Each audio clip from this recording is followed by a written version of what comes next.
அனைவருக்குமே வணக்கம். சற்று முன் கிடைத்திருக்கக்கூடிய ஒரு மிக மிக முக்கியமான செய்தி ஒன்று வெளியாகியுள்ளது. சற்று முன் திமுகவின் ஆலமரம் சரிந்தது, போலீஸ் குவிப்பு, இது மாதிரி பார்த்தீங்கன்னா செய்திகள் வெளியாயிருக்கு. அதிரடியாக பார்த்தீங்கன்னா திமுகவுக்கு ஒரு மிகப்பெரிய சிக்கல் சுட்டு இருக்கு இல்லையா? ஸோ அனைவருக்குமே தெரியும். பார்த்தீங்கன்னா 2 நாட்களுக்கு முன்னாடி திருமாவளவன் அவர்கள் செய்த சம்பவம் பெரும் பேசும் பொருளாய் மாறி இருக்கு. இந்த நிலையில் அண்ணாமலை அவர்களும் பார்த்தீங்கன்னா அதிரடியாக கடுமையாக விமர்சனங்கள் செஞ்சிருந்த நிலையில இதற்கு அனைத்துக்குமே திமுகவுடைய தலைவர் முதல்வர் ஸ்டாலின் அவர்கள் தான் காரணம். அவருடைய ஆட்சி எப்படி நடக்குது அப்படின்ற மாதிரி பார்த்தீங்கன்னா உண்மைகளை வெளிக்காட்டி அவர் வீடியோ வெளியிட்டிருந்த நிலையில இப்ப அதிரடியாக முதல்வர் ஸ்டாலின் அவர்களுக்கு ஒரு மிகப்பெரிய சிக்கல் விழுந்திருக்கு.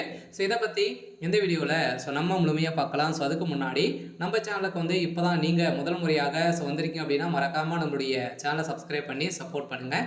வாங்க வீடியோக்குள்ளே போகலாம். பார்த்தீங்கன்னா இப்போ இன்று பார்த்தீங்கன்னா அதிரடியாக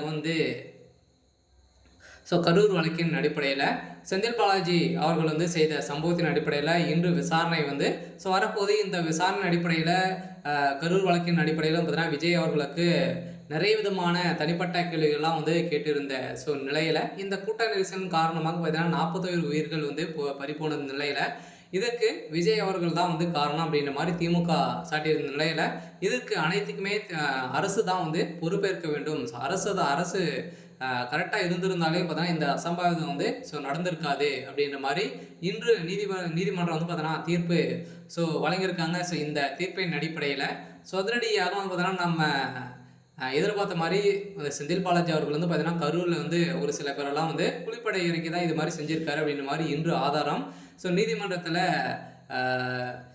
கொடுத்துருக்காங்க. இந்த நீதிபதி வழங்கிய தீர்ப்பின் அடிப்படையில் இன்று அதிரடியாக பார்த்தீங்கன்னா திமுகவுடைய ஆலமரம் அதிரடியாக கைது செய்யப்பட போகிற முதல்வர் ஸ்டாலின் அவர்கள் கைது செய்யப்பட போகிறாரு அப்படின்ற மாதிரி தான் இப்போ தகவல் வெளியே இருக்குது. இருந்தாலுமே திருமாவளவன் அவர்கள் பார்த்தீங்கன்னா ஒரு வழக்கறிஞராகவே பார்த்தீங்கன்னா அவர் அப்படியே பிரட்டி போட்டு அடிக்கப்பட்ட சம்பவம் பார்த்தீங்கன்னா அதிரடியாக அங்கு திடீர்னு போராட்டத்திலேருந்து இருந்தாங்க. இந்த நிலையில் இந்த ரவுடித்தனத்திற்கு எதிராக நீதிமன்றத்தில் பார்த்தீங்கன்னா அதிரடியாக நீதிபதி வழங்கிய தீர்ப்பின் அடிப்படையில் இப்போ முதல்வர் ஸ்டாலின் அவருடைய பதவிக்கு உழவைக்கும் விதமாக தான் திருமாவளவன் அவர்கள் செஞ்சிருக்காரு. இதன் அடிப்படையில் தான் முதல்வர் ஸ்டாலின் அவர் கூடிய விரைவில் கைது செய்யப்பட போறாரு அப்படின்ற மாதிரி தான் தகவல் வெளியாக இருக்கு. பார்த்தீங்கன்னா அதிரடியாக தமிழகத்தில் ஒரு மிகப்பெரிய மாற்றம் வரப்போகுது. மாற்றத்தின் அடிப்படையில் திமுகவுடைய ஆலமரமாக இருக்கக்கூடிய முதல்வர் ஸ்டாலின் அவர்களுக்கு தான் ஒரு மிகப்பெரிய பதிலடி கொடுக்கும் விதத்தில் மக்கள் வருகின்ற 2026 ஒரு மிகப்பெரிய சம்பவம் செய்ய போகிறாங்க. சரி, ஓகே. இன்னைக்கான அப்டேட் இதுதான். மறக்காமல் நம்மளுடைய சேனலை சப்ஸ்கிரைப் பண்ணி சப்போர்ட் பண்ணுங்கள். தேங்க்யூ.